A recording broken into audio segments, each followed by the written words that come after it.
Games are impactful. There's no way to skirt around the topic. More and more video games aim to bring a narrative, heartfelt, gut-wrenching experience. Hi-Fi Rush's ending sequence that brought me, and probably only me, to tears, Mouthwashing's exquisite writing and storytelling, I Am Your Beast's impeccably good dialogue, and full-circle nature of the entire narrative. It's no secret that so many people want to leave a lasting impression on their players. They want them to feel.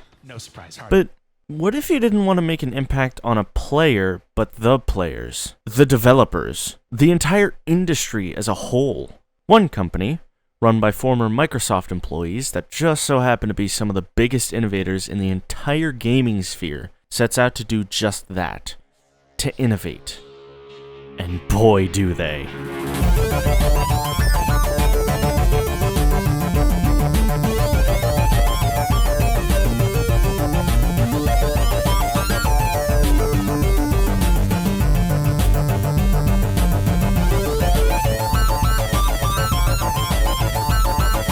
Welcome, new and returning viewers, to a limited time series from my channel, The Home Stretch. I turned 17 in 2024, meaning I have one singular year before my childhood comes to a close and I transition into adulthood. As such, I'm sending my childhood off in the only way I knew I could, with a bang. Every month for 2025, I'll be making an essay based around a topic from my childhood. To kick off this massive event, I'll start off with easily one of my most nostalgic games to ever be released, Portal. So, on October 10th, 2007, the Orange Box releases. It features Half-Life 2 and, for the first time, both episodes, Team Fortress 2, and a new IP. A small, tonal shift from Valve's usual everything. Instead of the populated shelters of Half-Life 2, or the overzealous and fun personalities of the Team Fortress crew, we have bleakness, aloneness, singularity. You meet nobody, and nobody is there to meet you. All you have is a coffee mug, a checklist of things to do, and a radio playing bossa nova music. As you're getting accustomed to your white, clean surroundings, a voice suddenly cuts through the radio's music. Hello, and again, welcome to the Aperture Science Computer-Aided Enrichment Center. We hope your brief detention in the relaxation vault has been a pleasant one. She quite obviously has an incredibly lengthy and wordy way of describing things. Wonder where I got it from. However, keep in mind that although fun and learning are the primary goals of all enrichment center activities, serious injuries may occur. For your own safety and the safety of others, please refrain from stand back. The portal will open in 3, 2, 1. Remember how I said Valve likes to innovate? This should prove it to you. In 2007, nobody even knew that this kind of gameplay mechanic was even possible. Portal has most likely existed beforehand, that's obvious. But the way that this mechanic is introduced here is one of a kind. The robotic voice, which if you turn the subtitles on is revealed to be named GLaDOS, continues guiding you through the facility, demonstrating how buttons and cubes function in tandem. By this point, you've probably picked up on the fact that this game has very little music. Taking a quick glance at the officially provided OST, you'll find a runtime of only about 47 minutes. For reference, I Am Your Beast, a shooter game that's even shorter than Portal, has a soundtrack that's double the length. This game reiterates its feelings of loneliness so incredibly well by the fact that it has so little soundtrack. Rarely is there a moment where you hear music. It's instead reserved for important moments, or just to simply provide ambience. Many of these tracks are very melancholy. Self-Esteem Fund springs to mind.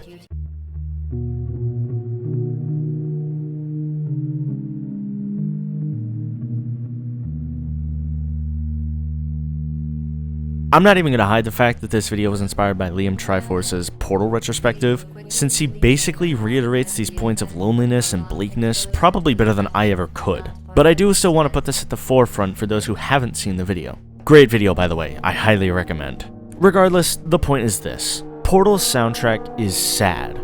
It perfectly reflects the sad existence your player character must have, as she finds out there's basically nobody left for her besides a computer. A machine, designed to test and nothing more. It has its ups, of course, like receiving the dual portal device, where music does accompany you and rises up to the moment you grab the device, but by and large, it is not meant to make you happy.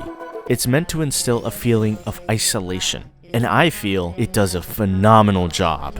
Moving on from the soundtrack, I'd like to call attention to the level design. I'm very desensitized to these levels due to playing them for 8 solid years, and I have memorized the fastest feasible solution for me to perform probably a couple times over, but I still want to mention the fact that these levels are designed really well. Like, take for instance one of the first levels of the entire game. Not only is this level well thought out, even if it goes at the pace of a Mario Bros. 3 auto-scroller level, it forces the player into learning that the portal's roles are not pre-designated. To explain what I mean, here's an overview. Walking into the chamber, 3 rooms are visible, blocked by walls of glass. Below you is a portal that links up to a second mobile portal in the room. This room is engineered to make the player realize that, no wait, it's not just blue portal entrance, orange portal exit. They're both entrances and exits. That might seem like a dull moment for people now, but that was such an absurd concept for someone to wrap their head around, especially when being introduced to the mechanic for the first time in 2007.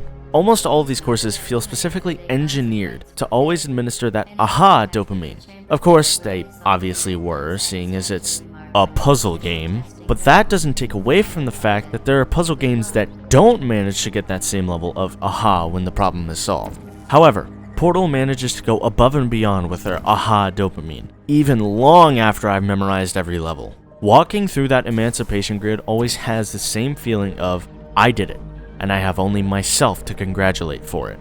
Just so much of this game I absolutely love. There's a very good reason it's been one of my favorite games for so long. To skip ahead a bit, let's enter Chamber 19, the last puzzle of the game. That might seem like an extreme jump, but obviously I don't want to spoil all the chamber solutions. This chamber is meant to be the penultimate test of your knowledge, even introducing a new one-time mechanic just for this chamber, the infinite energy ball.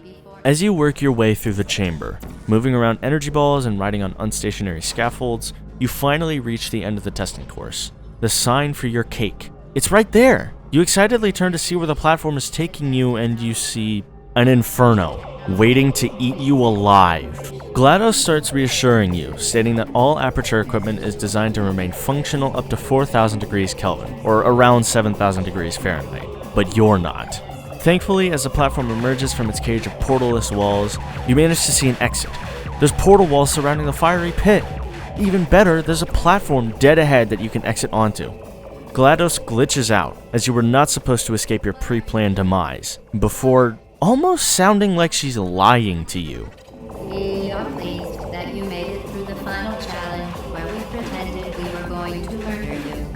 She continues talking, and thus begins Chapter 2 of Portal. This part of the game is equally as stellar as the first half. Instead of the controlled monitor areas, we're now in the belly of the beast, the heart and soul of Aperture, where everything functions and runs. Walking into nearby rooms, we find rooms full of PCs that scientists used, rooms for monitoring the very same test chambers you proceeded through just an hour or two ago, and rooms full of pistons that seemingly serve no purpose. Puzzles here become a lot less hand-holdy. You are no longer given the tools required to proceed, you now have to use the tools already given to you to navigate the twisting, confusing corridors of Aperture's innards. In fact, it's somewhat difficult to describe these as puzzles. They're now more akin to mazes. Winding paths, confusing and unclear progression methods, it feels almost alien to the chambers that were so clean and well thought out. Eventually, the path winds back through to a previous testing course. This time, however, the player is equipped with a dual portal device, of which they did not have when going through the test chamber for the first time. This means that they can completely cheat the puzzle by shooting a portal onto the wall beyond the exit door while standing on the button, then placing the other portal on a nearby wall. Or, if you're Kelsky, you can do this! Yeah. That worked for a second, right? Okay, yeah. You can't keep getting away with it! I will say this. Kelsky proves that there's always more than one solution to a puzzle. Props. Continuing on through the escape, a new concept is introduced, even after the chambers are gone. The rocket turret. Pressing this button activates the turret. It scans around the room looking for any signs of life, and once it does, it locks onto it and fires a rocket. As the player presses onwards, GLaDOS keeps warning them, saying that if they're to progress any further, she will kill them. Obviously, this doesn't deter the player at all. They continue without really any cares. Progressing through the final rooms of Aperture, and before reaching the apex, being GLaDOS' chamber, those astute may be able to find this, a slideshow comparison between Aperture and Black Mesa's accolade earnings. I wonder what it felt like finding that as a Valve fan in 2007. Enough distractions though. It's time for the main event. Well, you found me. Congratulations. Was it worth it? Because despite your violent behavior, the only thing you've managed to break so far is my heart. Maybe you could settle for that and we'll just call it a day. I guess we both know that isn't going to happen. You chose this path. Now I have a surprise for you. Deploying surprise in 5, 4... Something falls out of GLaDOS, which she is surprised by. Eventually, with some exploring, the player can find a button that opens the incinerator just past GLaDOS. After some clever portal trickery, the core gets incinerated, making GLaDOS freak out a little. Kidding me. Did you just step that Aperture science thing we don't know what it does She then, into an... as described by the actual, in-game, and unmodded subtitles, gains a more seductive and smoother voice. Good news. I figured out what that thing you just incinerated did. It was a morality core they installed after I flooded the enrichment center with a deadly neurotoxin to make me stop flooding the enrichment center with a deadly neurotoxin. So get comfortable while I warm up the neurotoxin emitters. I love this boss fight so much. There's nothing traditional here at all. No apparent boss health, but the astute of you will keep track of the cores until they're all gone to know her health. You never deal any damage to GLaDOS directly, like with a mouse click.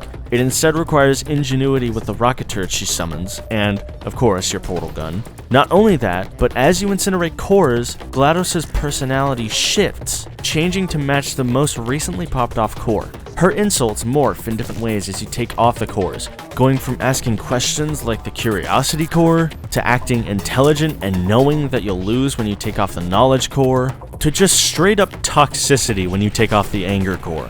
It's so genius to have her personality and insults change depending on which core is taken off. I like to think of it as the cores that are being removed are the inhibitors for GLaDOS' problematic traits. I also like to think of it like the one being taken off is still connected until it's incinerated, and she's just following whatever that core is. But after throwing the anger core into the incinerator, the boss has been beaten. GLaDOS and Aperture Science as a whole begins crumbling, taking the player with it.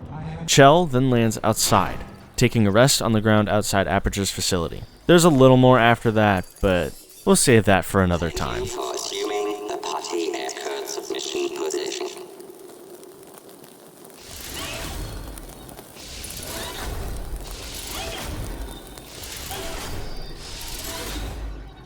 The game then fades to black, before showing a cutscene of a camera zooming through Aperture's innards.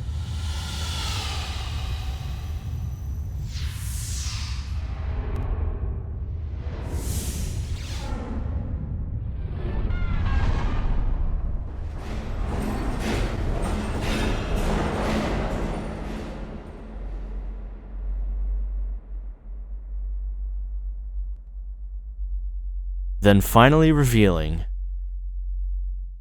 the cake. It wasn't a lie, and your companion cube too. But then, a robotic claw comes down, snuffing the candle and shuttering the curtains for Portal.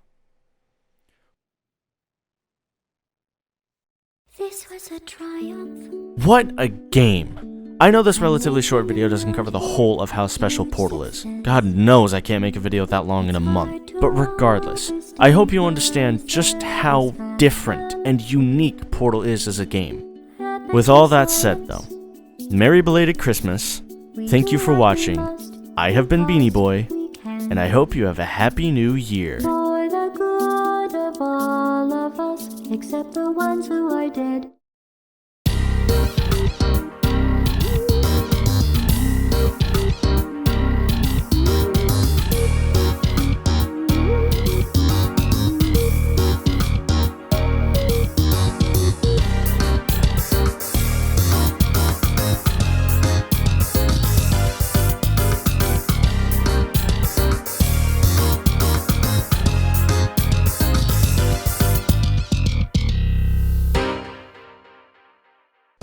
Hi, it's currently 4 in the morning on January 2nd. I just spent like maybe an hour and a half editing the second half of this video, and I am tired. And I apologize for being late. I kind of slacked off because a lot of games got in the way of me editing. I'll be honest, a lot of games. So yeah, apologies for being late. I didn't mean to. I genuinely did want to get this out on the 1st, and then New Year's stuff got in the way, Christmas stuff got in the way. So it got delayed, but what are you gonna do? Thank you for watching. I hope you had a great Christmas, and I hope you had a great New Year's.